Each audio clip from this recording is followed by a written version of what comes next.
everybody. I'm going to keep this one short and sweet. Chantel's sleeping. She's taking a little cat nap. It's about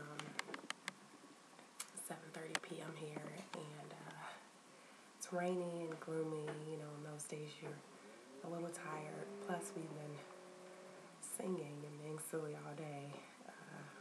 When we first left, Rachel asked Chantel, "Don't you want an umbrella?" And she's like, "No, I have my hood." And she flipped her hood on her head and started singing, "I'm so hood." And clearly I was singing with her, which was a little corny, but we had a good time. I'll start with yesterday. Yesterday, we did go to Habia Park to see the Imperial Garden. It was Chantel and Samantha's day of fun. Dave's cousin went with us. Her name is Khadijah. Dave and Rachel were in class yesterday, so we all took the bikes. We being Chantel, myself, and Khadijah, we took the bikes out and explored.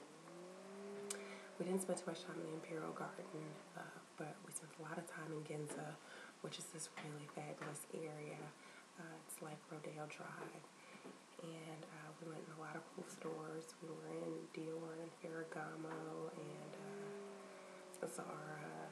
And I was a little disturbed at the fact that they have two Gucci stores there right around the corner from each other. I mean, don't you think that's a little over the top, Tokyo? Come on now. Then my allergies flared up, so we stopped at a little cafe and hung out there, you know, so I can clear us with that stuff up. Anyway, we went to the Sony store too, which was really cool. I saw so many pink gadgets that I wanted. And we also saw the flattest TV on the market, or I don't know if it's on the market. I think it's going to be available soon, but it was 9.5 millimeters. I was like, that boy is sweet. Afterwards, we were biking it home, and we were taking a different route, and we got lost, which was interesting. All of the streets here are, not all of the streets, but we're in the area we were in, the streets were named after the district, and I don't remember the name, and if I did, I probably couldn't pronounce it, but it would be the name of the district, a hyphen, and a number, and then the next street would be like a higher or lower number, so we couldn't find the exact street we were looking for, and the Japanese people that we've encountered have been so nice. Like, they really take pride in being able to help out tourists. And when they can't explain something to you, they feel really bad about it. And so, you know, trying to ask somebody where something was in English and to have them not understand, you know, it kind of affected me too. And since I'm proficient in Spanish, the first thing I think is that, okay, Samantha, stop talking in English and, you know, try a different language. And Spanish is the only other language I know.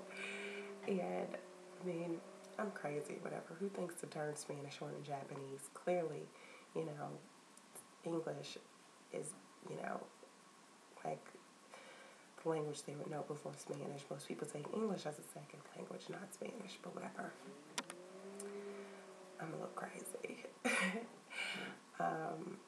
So we got home, and safely though, because I was in the middle of the street holding this big map up like, okay, we are here and we need to go here. How do we get there? And some nice guy stopped and told us how to get there. He also judged us for living in Roppongi, which I thought was rude, but whatever. He helped us get home, so thank you.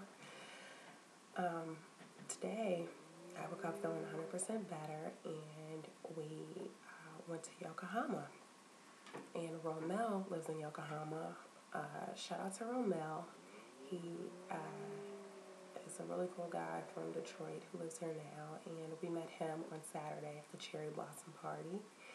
And he took us around Yokohama, even though it was rainy and gloomy. We got to see a few things. Yokohama is in the Tokyo Bay Area. It's like south of Tokyo, and it's actually the most prominent port city in the country. And in back during the Korean War, the U.S. Navy would use Yokohama Port as their transshipment base, and there are a lot of ships out there. There are a couple buildings there that are in the shape of like, different features on the ship.